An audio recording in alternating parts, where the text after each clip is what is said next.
Good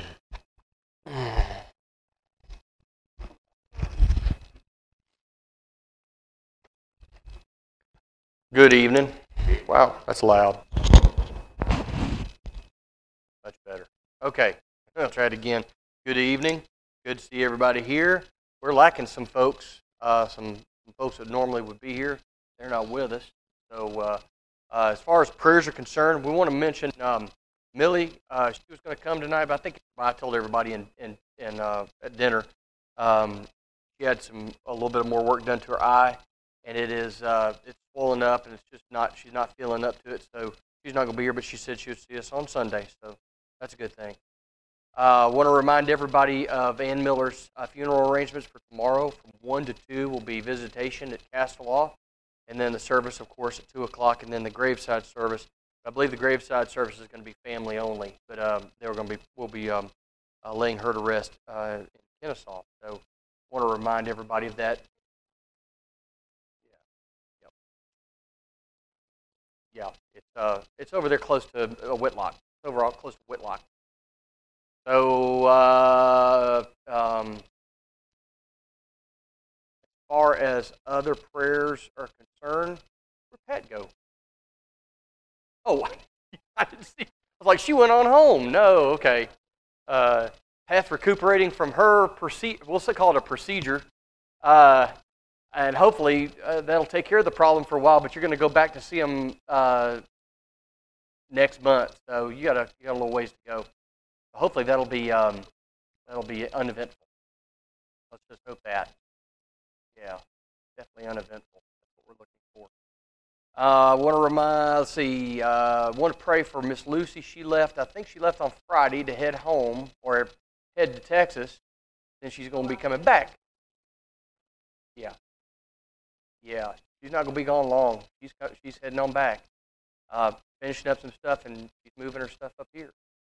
So, it'll be good night to see her a little bit more. Heather sent me something, and it's the lady that. No, it was something else actually. One more thing. Let's see.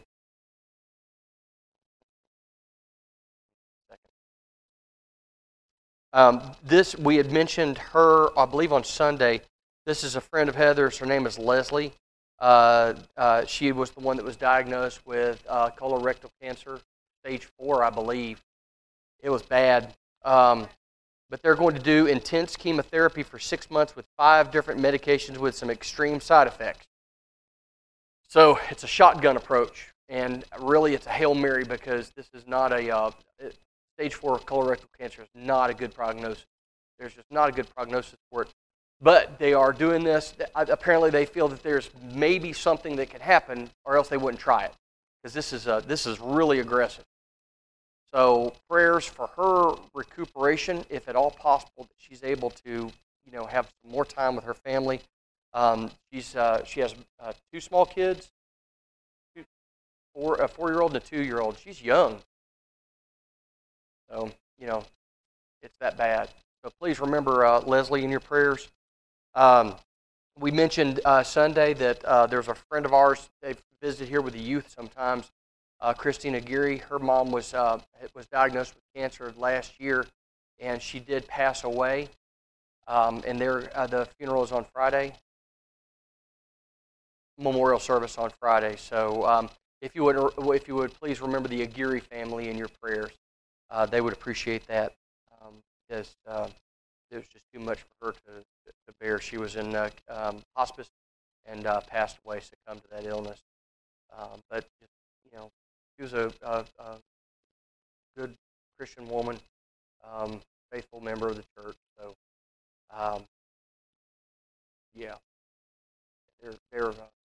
we know where she is. It doesn't make it necessarily make it that much easier for those who are left behind. Anything else? Anyone else?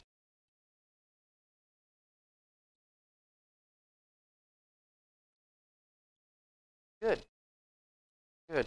Warren and Helen are doing okay. Dad went to see them, and they're doing better. I went to see Millie on Sunday, took her communion, and I think she's decided to live. She realized that the cancer wasn't all through her body eating her up, and she decided that her time has not yet come, so she's going to make a go of it, which is good because she was really down. It was her spirit was just not. It was not. She didn't have her fighting spirit. But then when I went to see her, she just decided that everything's going to be all right, which is good. So we want to remember her in your prayer. Please remember her in your prayers. Let's see.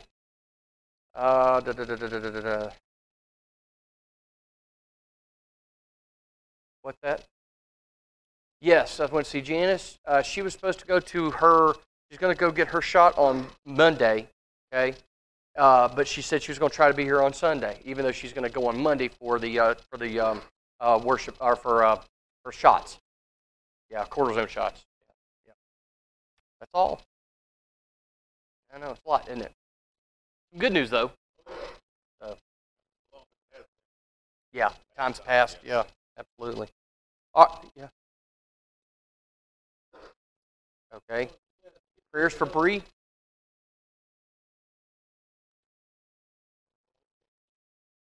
Okay. Paige is asking for prayers for Bree. She's just going through some things, trying to figure her way out.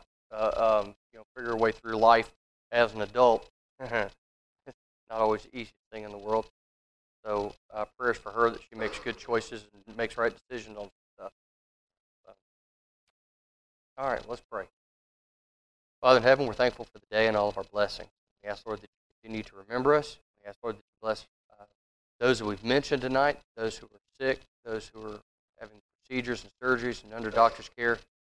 We pray, Lord, your blessings on them. We're thankful for the good news for those who are recuperating.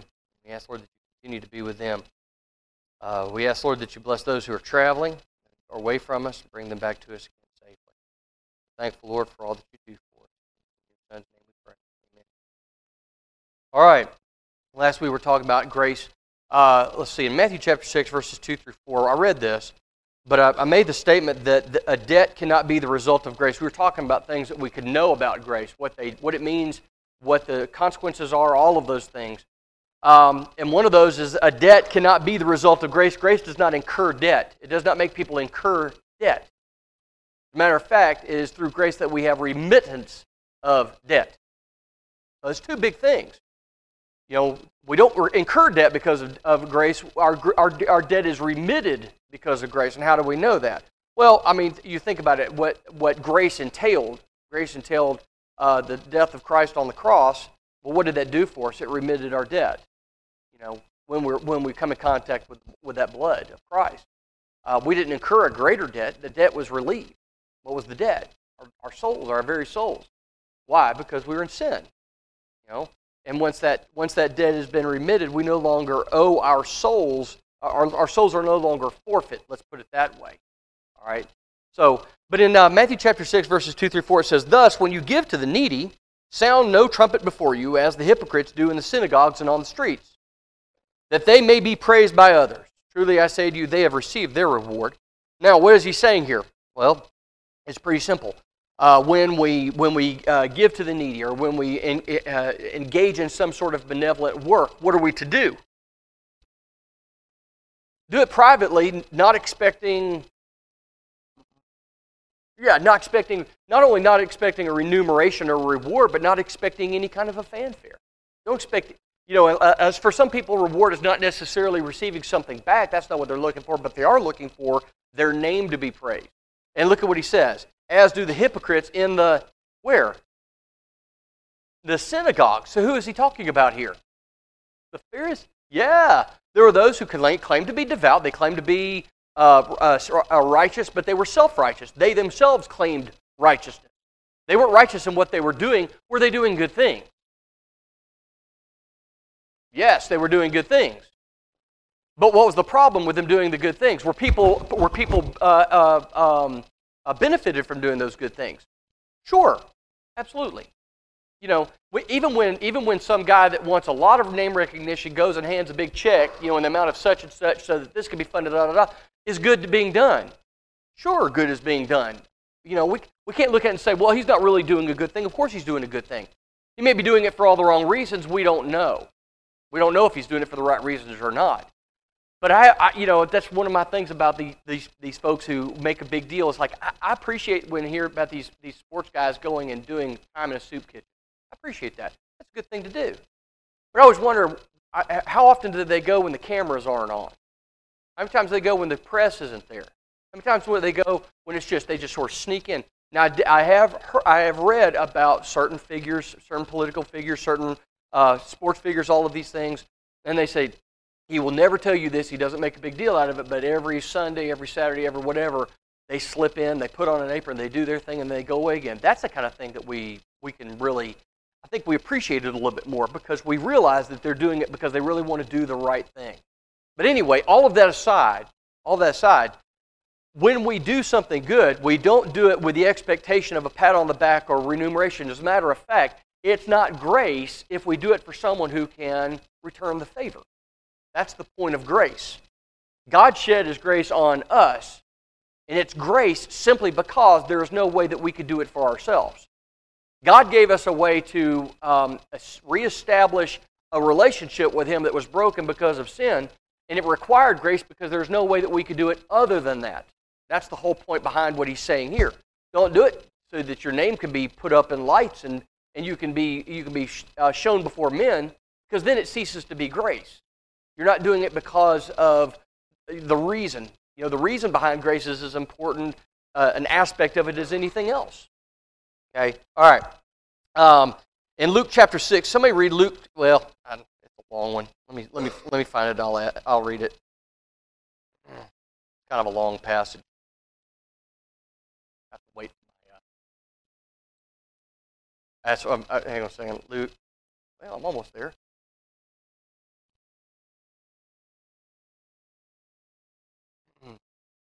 Luke 6, verses 27 through 36. Luke 6, verses 27 through 36. Look at here. Here's Jesus speaking. Where is he speaking? All right. Speaking, this is the sermon for the Beatitudes, right? Blessed are the poor, blessed are you who hunger, so forth and so on. So he's reading, he's speaking these words to him. And he gets to verse 27, he says, and this is the idea of grace.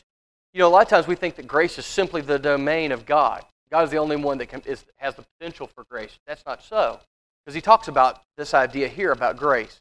But I say to you who hear, everyone who can hear his words, love your enemies. Is that showing grace? Yeah, I mean, that's, God, if we think about it, for God so loved the world, who's the enemy of the world? Or who's the enemy of God? The world. The world is the enemy of God. But God loved His enemies, didn't He? Okay? He sent His Son to die, not just for those who were following Him and who were His disciples while He was on earth, but for the Roman centurions that nailed Him to the cross.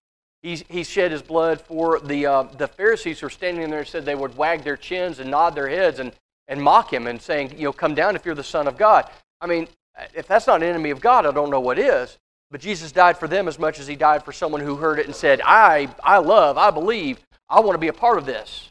She shed His blood for everyone. So the idea of love your enemies, God's not asking us to do anything that He hasn't already done. All right, so love your enemies. Do good to those who hate you. Where do we see that? What did Jesus say? Father, forgive them, for they know not what they do, or they do not know what they are doing, or however your translation puts that in there. Do good to those who hate you. What was He doing? Good to those who hated Him. Didn't He?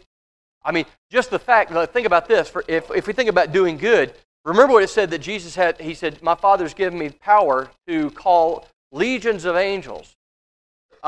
It's the idea that simply that Jesus decided that He was not going to utterly destroy those who were sought to kill Him shows a great deal of doing good for those who hated Him. Because He could have. He could have simply said the word and angels would have destroyed the world. I mean, He said that. And that wasn't hyperbole on His part. He meant that. He said that because it was true. He could have destroyed them all. But that very act of not doing something, sometimes good is the absence of an action. So this is what's happening. He's doing good simply because He didn't call down fire and brimstone and wipe them off the map. That's doing good to those who hate you. Bless those who curse you. I mean, we see all of this. This idea of grace, is this not wrapped up in what we are reading right here?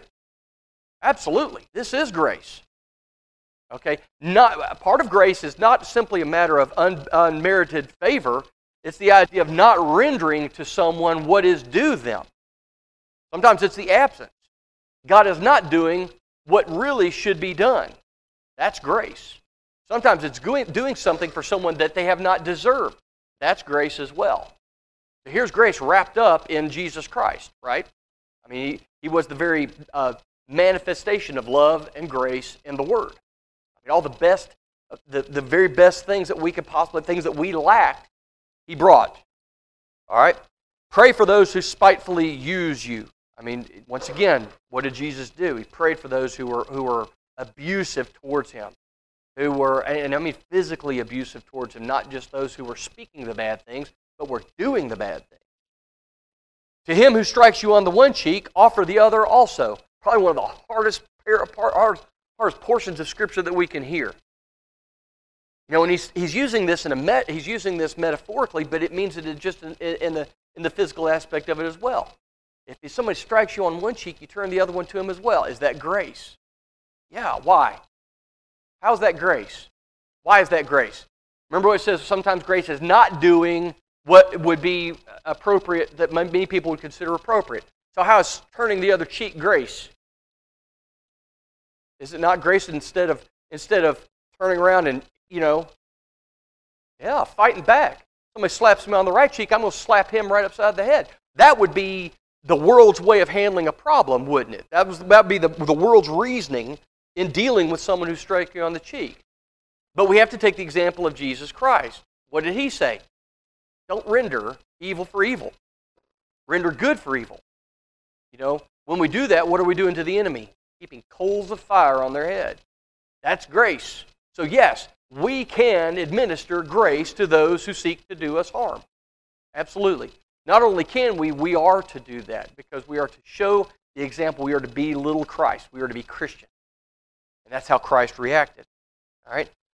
And going into it as well, from him who takes away your cloak, do not withhold your tunic either.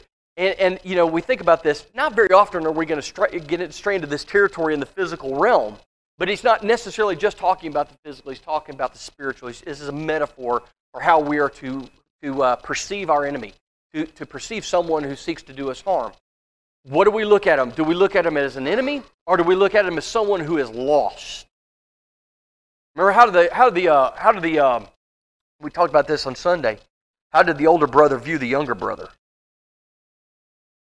How did the older brother view the younger brother? Remember? Yeah. He was angry at him for even coming back. You made my parents cry themselves to sleep. And here you waltz in and act like you haven't done anything wrong, and you think, and you see where the problem went. See, what we have to do is, in order to demonstrate grace, in order to truly understand grace, we have to look at others in the same way that God looked at us. We are enemy. We were, before we were Christians, we were enemies of God. How did God view us? Did He say, look, blasphemer, adulterer, murderer, all of these things that you are, don't cut where I am is holy. I don't want you. I don't want you close. You have no part in this. Or did He say, come unto me, all ye who labor and are heavy laden, and I will give you rest. You shall find rest unto your soul. So how did God view us as enemies? What did He do? Turn the other cheek, right? Remember, Jesus was God incarnate. Okay? So how did God react? Turn the other cheek. He prayed for those who spitefully use. He prayed for people who are seeking to destroy Him. So when God acts like this, remember, God doesn't ask us to do anything that He would not do Himself. Never has. So when God says, I did this, when we read this, we realize that Jesus is kind of being prescient here. He's talking about something that He's going to actually do. This is not pie in the sky and, this is how I want you to act even though I won't do it. The way He's speaking now is the way it's going to be. So when we talk about grace and the idea of not only receiving grace, we have to be willing to give. As ye have received, freely give. So when we've received grace, have we not? Right? Definitely received grace. So what should we do in turn? Give grace. How should we give grace? Same way God gives grace, right? If we're going to be like Christ, we have to do as Christ did. How did Christ extend grace? Was it, a little bit at a time? Kind of piecemeal it out, just giving a little bit of a portion, just barely giving it? No. What does he do? He dumps it out in big bucketfuls. That's the way he does things. The way he does love, the way he does forgiveness, that's the way he does grace, that's the way he does mercy, the way he does everything. Christ is not a Christ. Of course, God is not a frugal where he just doles it out a little bit at a time. No, you've had your portion, you don't get any more. Okay. Continuing on, give to everyone who asks of you, and from him who takes away your goods, do not ask them back. And just as you want men to do to you, here he goes, golden rule, right? The idea of the golden rule. It's funny how many people, they love the golden rule, but they don't want to admit that it came from Jesus Christ. It says, and just as you want men to do to you, what? Verse 31, you do also to them likewise. So what's that? And when we hear the word golden rule is what? Do unto others as you would have them do unto you. All right. I dare say that most of the time people who want are happy to give, but sometimes it's not always that way. There are people who are takers, and they do. They're much like the servant. Remember the ungrateful servant? He wanted grace from his master because he had a huge debt that needed to be paid. He was happy to receive that grace, but when it came time for him to give grace, what did he do? It says he withheld it. It says he grabbed him by the throat.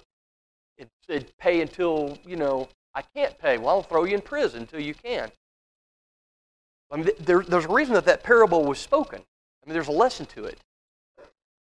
He's talking about what's going to happen. The grace is going to be poured out on you, and in turn, you must be able to extend grace. And remember this. You've got to remember this. Grace is not a begrudging thing. We can't begrudge grace, because then what? It really ceases to be grace. It doesn't take the form of grace. It's like making a child say sorry. Say you're sorry to your brother. Well, are they? No. I think that comes with age. It comes with maturity. But eventually, it's I'm sorry. I've hurt you. I've injured you in some way, and I apologize. That comes with a little bit of maturity. So when we have to force ourselves to extend grace, we're not extending grace in the way that Christ extended it, but the way God extended it. So it's just as you want men to do to you, you also do to them likewise. In other words, do unto others as you would have them do unto you. The golden rule, even people who are not remotely Christian can tell you what the golden rule is.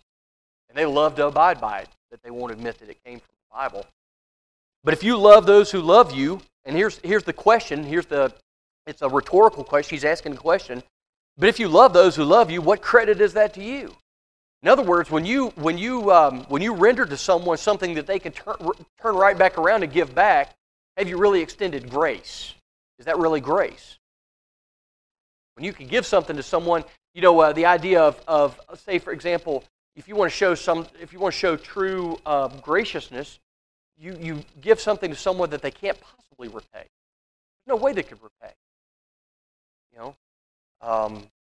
That idea is something that I think it confounds folks, don't you think? The idea of being is that a problem for a lot of folks being able? They want to give, but they want to give to people who can turn right back around and give back. I'll give you an example. I just thought this just kind of popped into my head. I know for the longest time, this just reminds me of somebody who can pay it right back. For the longest time, we would get together as a family at Christmas time, and we were doing the gift giving thing. It got to the point where basically everybody was just exchanging a gift card in the same amount to different people. We were just getting $20 gift cards, and everybody was getting a $20 gift card to everybody else. So basically, at the end, it was an end zero sum game. I basically got back everything I had just spent in the form of a gift card. And we finally got to the point I said, folks, this is just foolishness. There's no reason to exchange gifts. Let's just not do that anymore. Let's just enjoy the time that we have with one another. And it was a better time because really it was never a problem, but it got to the point where we were laughing about it. Well, where's my gift card? What's on it? $20. There we go. So it got to the point where we just didn't do it anymore. But when you are rendering to someone something that they could turn right back around and render back, that's not an example of grace. You're forgiving something that it would be almost impossible to forgive. Okay? You're wiping clean a debt that could not be repaid any other way. That's the idea of grace. It's giving something that can't be. But he says, if you love those who love you, that's a zero-sum game. Basically, this scale is always going to be a net sum of zero. For even sinners love those who love them. You're no better than the people who are in the world. If you do good to those who do good to you, what credit is that to you? It's still a good thing, but that's not a credit. That's not a credit. You're simply doing what would be normal. Yeah, you're just leveling it out. For even sinners do the same. And if you lend to those from whom you hope to receive back, what credit is that to you? Well, it's probably good financial sense, right? Banks don't typically lend to people who cannot pay them back. You go in there with a credit score of 200 and say, I need to borrow $100,000. What are you going to do with it? Well, I don't know. I'll figure something out. What do you think? They're going to show you the door. And that's good financial sense. It says, do you lend to those from whom you hope to receive back? What credit is that to you? For even sinners lend to sinners to receive as much back. But, and here's the crux of it all, but love your enemies. Do good and lend, hoping for nothing in return, and your reward will be great, and you will be sons of the Most High, for He is kind to the unthankful and evil. Therefore, what? Be merciful, just as your Father also is merciful. And the idea of mercy here is it is the equivalent, is the sum equivalent of grace. When he talks about merciful, that's the idea of extending grace. That's it. For example, look back at the servants that owed money. What did the master do to the first servant, the one that owed him 10,000 talents? He was merciful, right? He extended grace. He extended that grace. And if you look at the second servant and the first servant and the second servant, you see where there was no grace, there was no mercy extended, even though the amount was much smaller. And the fact that he had just been forgiven a huge amount should have shown him what it meant to have that kind of sin, that kind of debt incurred. But he was unwilling to show mercy or forgiveness. All right. Does that make sense? You tell me. All right. Basically, our lives, I think we worry sometimes our lives are consisting of trying to repay something that can't be repaid. We can't repay God. I don't care how good we are. I don't care all of the good things that we do, all of the acts that we do as Christians, all of the good things that we can engage in and do, that we can't repay Him for this. There's nothing, you can tally up everything. And we could go and do everything. You think Paul was able to repay God by being a missionary, by being an apostle? No, still didn't repay his debt. He was doing the things that God told him to do, and in that act of obedience, God counted as good toward him.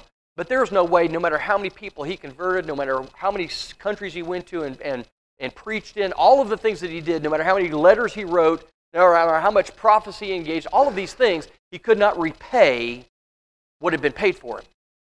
That's where grace came in. Grace paid the debt. It never incurs a debt. It always remits a debt. So Paul's debt was not remitted by his actions. It was remitted by grace and obedience. Obedience is always part of grace. Okay. All right. And lastly, grace does not end at baptism. I think we all understand that. But a lot of people think that that's where grace begins, right before salvation, and then grace is there's a door shut. There's no longer a need for grace. Well, we know that's not true, right? Hebrews 4 verse 6, not 14.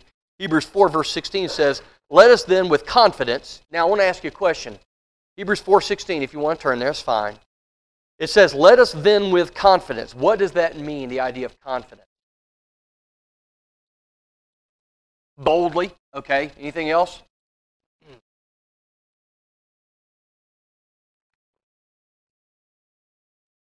A surety, okay, absolutely. When we think of confidence, this is not a trick question, I promise. I'm not trying to trick anybody up. When we think about the idea of confidence, you'll see people that'll do life lessons, right? You'll see people like Tony Robbins and those guys that are They want to encourage you to be the very best you can be.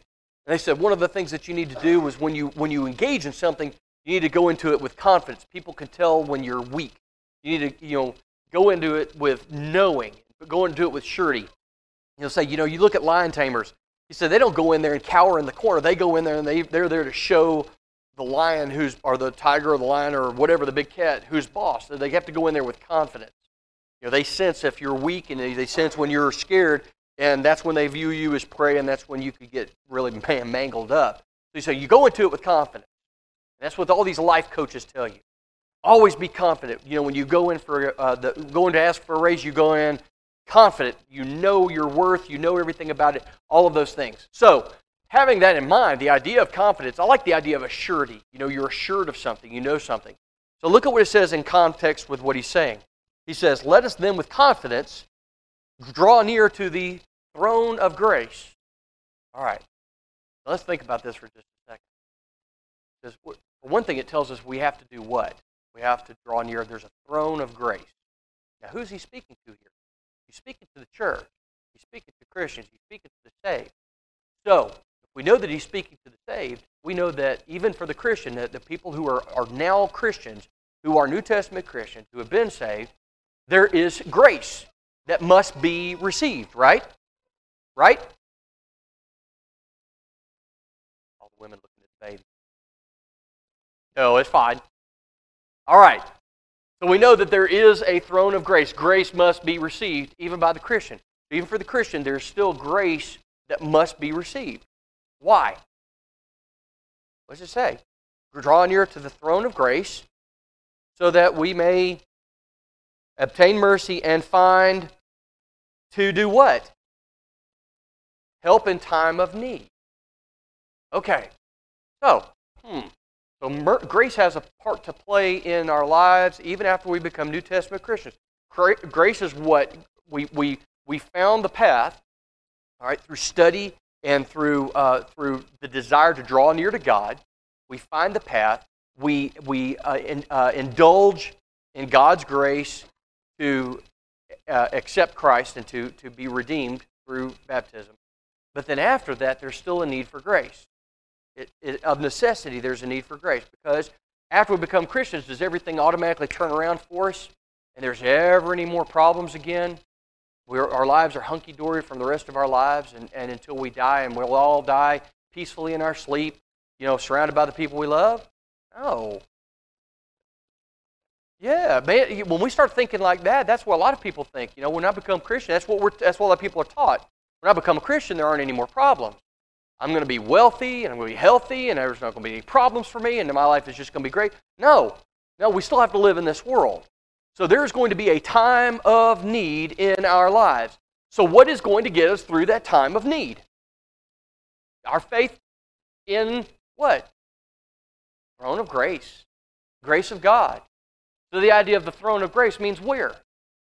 When we think about the idea of throne of grace, it says that we may receive mercy and find grace to help in time of need. So where are we getting the grace? When it says throne of grace, who are we talking about?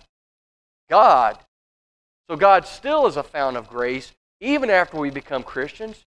And we're working our way through life and all of the things that beset us, family situations, money situations, job situations, health problems, all of these things, that we're going to have a time of need. Now, it says that God's grace is going to be poured out upon us. Now, what does that mean? It means He's going to give us the things that He wants us to have. He's going to give us the things that we need. It may not be what we want, but it will always be what we need. But we must draw near the throne of grace. It tells us that. And when we come to the throne of grace, how do we come? Boldly. See, that's something that, man, I don't know. I think it conflicts with what many people seem to have their attitude towards God. I think sometimes our view of God is a little bit different than it should be, and we're maybe in error when we look at it. We see God, and rightfully so, as Master of the universe. He is the Lord of all. He is Jehovah God. He's the Creator of all man, Creator of everything that we see. He is omniscient. He is omnipotent. He is omnipresent. He's all of these things. So we feel that somehow we are motes in His eye, and we just come to Him hat in hand, begging for scraps. But see, I think that's way wrong. I think that's so wrong in how we view God. We certainly acknowledge Him for who He is, but we have to remember this. We are the reason He sent His Son. If that's not true, then why would He give a rip about us? Why would He care about us at all? He does. We are His creation. We are the ones that He formed with His own hand, and He breathed what? The breath of life. Now that idea meaning we have a soul different from every other creation there is in the world. So when we come before God, we're not coming before Him like we're ants, and we have to just be careful, or He's going to step on us. He said, how are we? What does it say about God and His viewpoint towards us? What do we know about ourselves and God's view towards us? Yeah, not willing that any should perish, but all should come to repentance. What else? Does He love His creation? He loved us enough to send His Son, His only Son, knowing that He was going to die on the cross. So I have a feeling I don't know, guys, there's something in the back of my mind. I think He might actually like us. So when we come before Him boldly, not arrogantly. I want to make sure the idea of boldly does not mean arrogantly, as in, I'm important to you. Remember the song? There's a song that says, I'm worth a lot to thee. I've done a lot for you, and you should view me. No, we come before Him saying, I am a sinner, but I know you love me. And I know you want me to be reconciled. I know you love me enough to do what I want to work through this. This is what I need. This is what I desire. I think that's a far more appropriate way of looking at it than just where we're just scared to even broach the subject with Him. What do you think? Anybody agree or disagree? Yeah.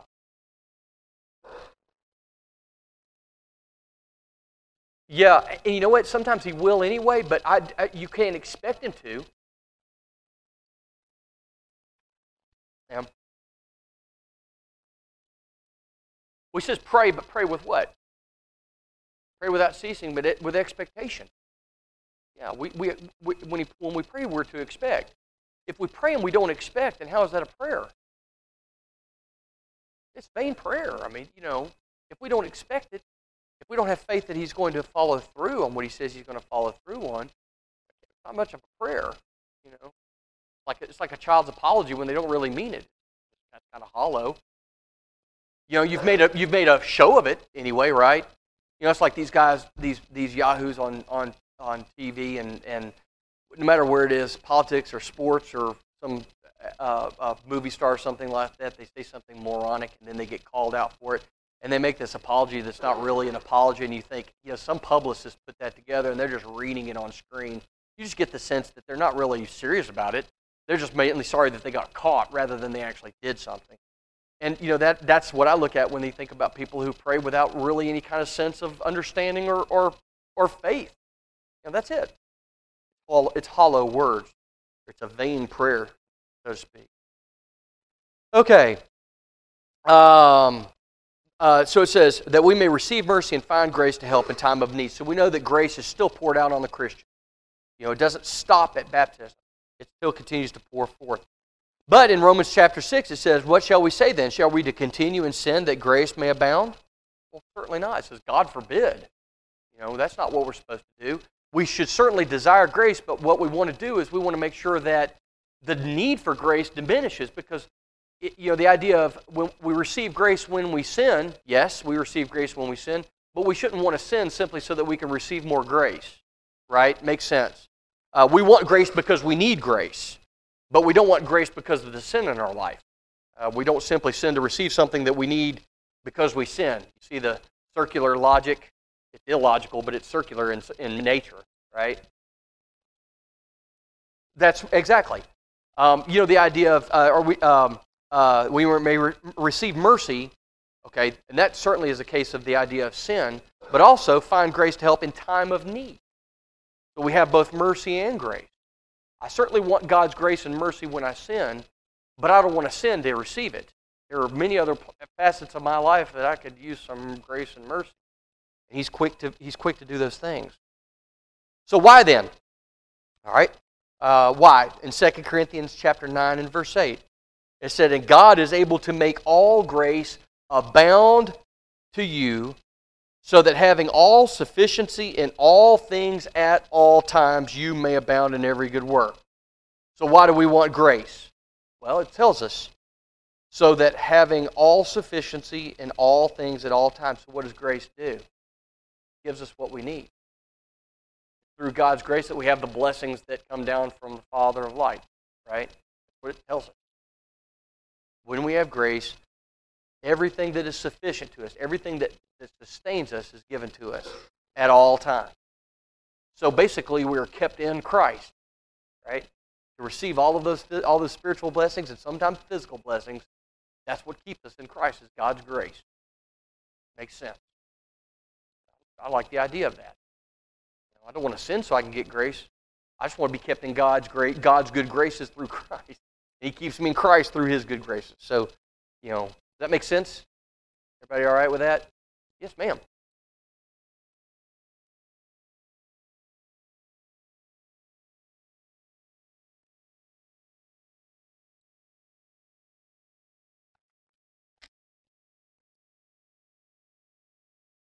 Mm-hmm.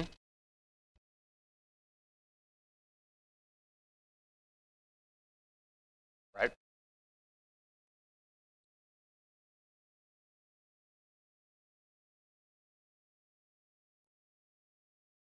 Ah, taken seriously.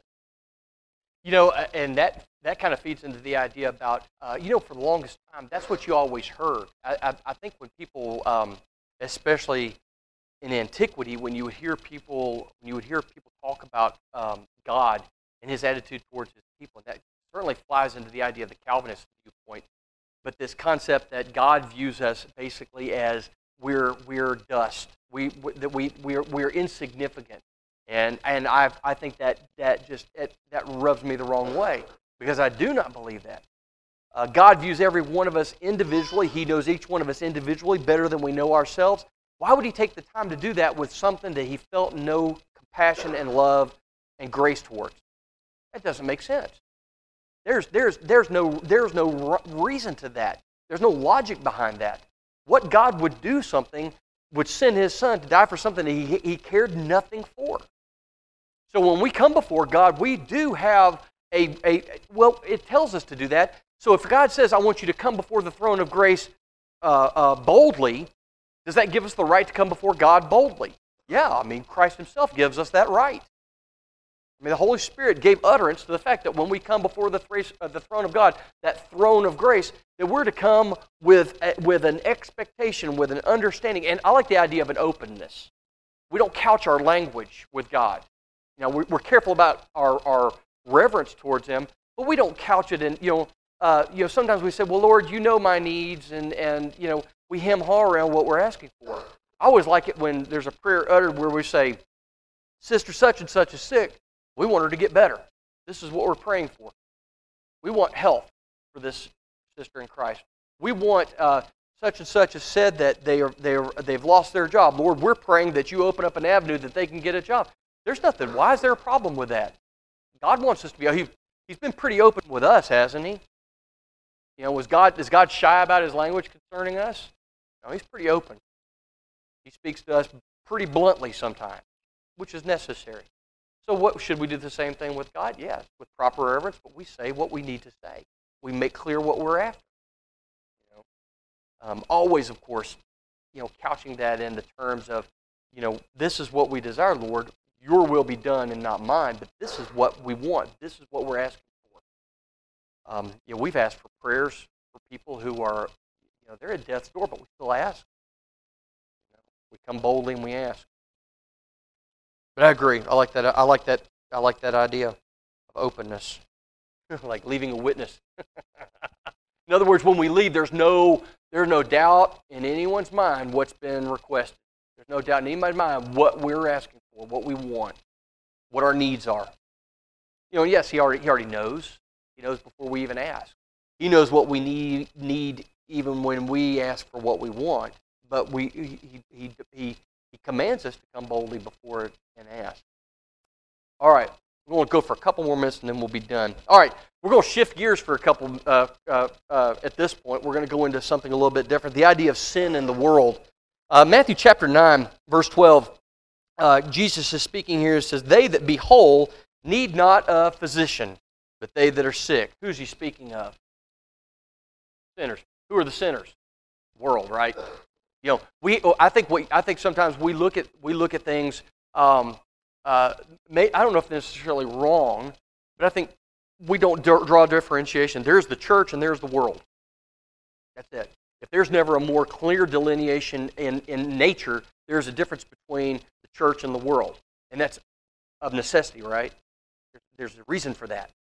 There's a reason that we look at things in the terms of the church and the world. Is because the church is not. The church is a friend to God. A church is not an enemy of God. The world is an enemy of God. Now, are there people who speak the right things? Sure. Remember, it says, "People draw near to me with their lips, but their hearts are far away from me." That's the way the world is. The world lots of times makes a big deal about being a good person, being a spiritual person, and trying to do the right thing. The problem is this: when the world determines what the right thing is it the right thing? If Christ isn't at the heart of it, is it the right thing? No. So when he says this, he said the people that are whole don't need a physician, but the people who are in sin, those who are sick. And of course, he's referring, that's the idea of who's sick? Sinners. That's what he's talking about here. All right? So let's go this a little bit further. We know who he's speaking of, those who are without God. The sick are the sinners. So in 2 Corinthians chapter 4, verses 3 and 4, "But if our gospel is hidden, it is hidden to them that are lost." 2 Corinthians 4, 3 and 4. But if our gospel is hidden, the idea of whose gospel, Paul's not claiming ownership of the gospel. He's saying when it's the gospel that is coming from the apostles, that divinely inspired word, the gospel of Jesus Christ, when he speaks of our, that's what he's talking about. But when our gospel is hidden, it is hidden to them that are lost. What does that mean? Well, "In whom the God of this world has blinded the eyes of those who believe not, lest the light of the glorious gospel of Christ, who is the image of God, should shine unto them." Okay, so it's some beautiful wording, but what is he saying? Boil it down. 2 Corinthians for Dummies. Tell me what he's saying here.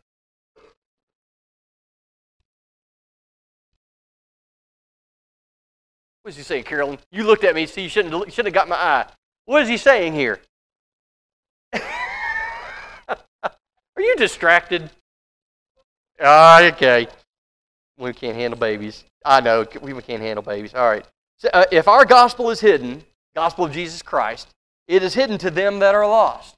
So those that are in the world, it's hidden to them. What does it mean it's hidden? See, that's the thing. Okay, that's certainly a portion of it. What else? Okay, they don't understand it. They're not looking for it. You know, it's hard to find something that you ever send a child to look for something? You ever send a small child to look for something? You know, I want you to go in. Sometimes you can take their faces, you can hold their faces and say, "Okay, this is what you do. You go into my room, look on the bedside table. It's on the right hand," and you say, "Pick up your right hand of the bedside table." You can tell I've done this. It's on the right-hand side. Where's your right? Here's your right. Okay, go in there, and I want you to find my eyeglasses. My glasses. Okay. Toddle away. You can tell, okay, they're about there. If they didn't get distracted, they're about there. I couldn't find them. What do you mean you couldn't find them? Well, come to find out, what typically happens is on the short route from where you hold their face or their face in your hands, and the time they get there, they've kind of forgotten what they were. You know, I'm talking about small children. You know, they've kind of forgotten where they were. So on the way there, they get there, and they go, "Okay, I was supposed to left hand," and they look around the room for a little bit, and then they come back out again. To them, they've looked, but they haven't really looked, have they? They haven't. They've done a cursory glance around the room, and they didn't find it. And many times, when I think about this is what I think of when I think of the world, and it's a never-ending quest to find God. You know, they still, by the fact that they deny Him, they're not interested in Him. They still want to find Him. So when they look for Him, what do? How do they look for Him? About the same way the child looks for the stuff that they're sent to get out of your room. They're not really making much of an effort. Because it says, remember Paul's address to the men on Mars Hill. He says, God is nearby. If you just make a slightest effort, you're going to find him. But the world looks for him in all the wrong ways. And oftentimes, like Paige said, we haven't given the example and the idea of grace and the idea of mercy. We haven't really shown them what he looks for. What he looks like anyway. All right. So continue on. In whom the God of this world. Well, who's the God of this world? Okay. Devil, the adversary, the trickster, right? The liar. Okay. But in whom the God of this world has blinded the what? What does it say? The minds of them who believe not. So these same sinners, these people who are going to who say they're going to make an effort to find God, they can't. Why? They've been blinded. Well, how have they been blinded? The God of this world has blinded them, figuratively speaking. He's blinded them. He's blinded the minds of them who believe not, lest the light of the glorious gospel of Christ, who is the image of God, should shine unto them. We need to remember that salvation is not a word for this world. Salvation is not a word that belongs to the world. There is no salvation in the world. There's no salvation to be found in the world. People could say, well, I'm a spiritual person, but I'm not a religious person. I'm this. I believe that all paths lead to enlightenment. I believe this, I believe that, and believe the other. All we have to do is look around. We ask around a little bit, and we realize that salvation does not belong to this world. There's no way to get it in the world, right?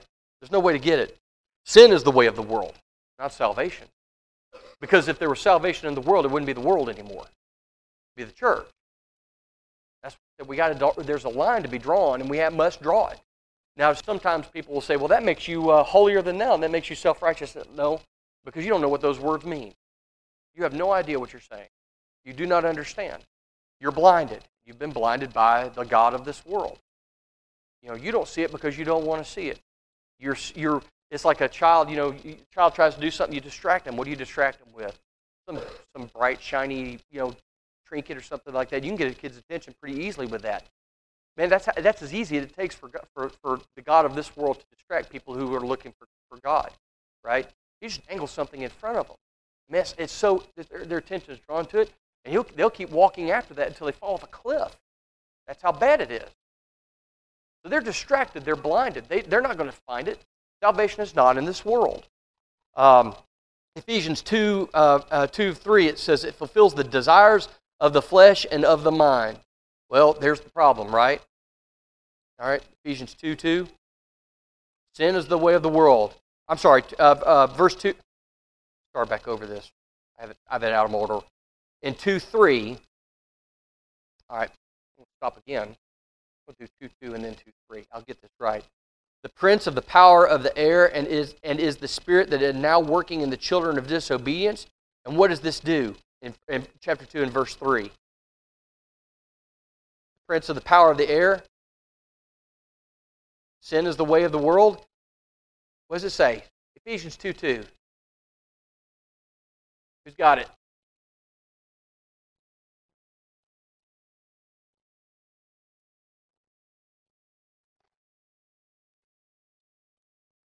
All right, verse 3.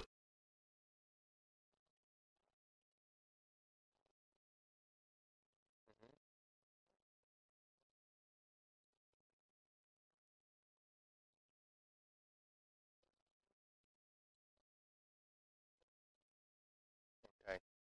All right. So looking at this, Christ through the apostle drew a clear distinction, didn't he? There was the world, and then there was saved. And before we were saved, we were in the world. And all of the things that he describes here describe what we were. Describe people before they became New Testament Christians, before we were redeemed, before we were saved. Okay, we fulfilled the desires of the flesh and of the mind. We were children of disobedience or sons of disobedience. All of those things. Do you see salvation anywhere in there? No. We were not saved in the world. We had to be called out of the world in order to be saved. In order for us to be removed from what we were. Still have to live in the world, but we're no longer of the world. And that's the point he's trying to get across here. Would you agree then that the world cannot admit sin? Can the world admit sin? They won't, will they? Why won't they admit sin? What does it force them to do? Yeah, it's an admission of guilt, and I'll go take that a little step further. It's an admission of, you can't have guilt unless there's what?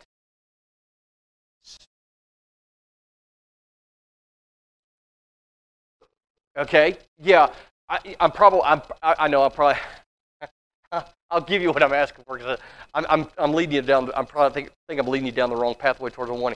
Basically this, the world cannot admit sin because it admits a standard of right and wrong. The world cannot admit sin because it would admit a standard of right and wrong. You know, even today, the world will say, oh, that's just wrong. Why is it wrong? Well, it's just wrong. It's a bad thing to do to someone else. Why? They can't. You see, that logic automatically leads them down a pathway that they cannot quite grasp. They don't want to admit to.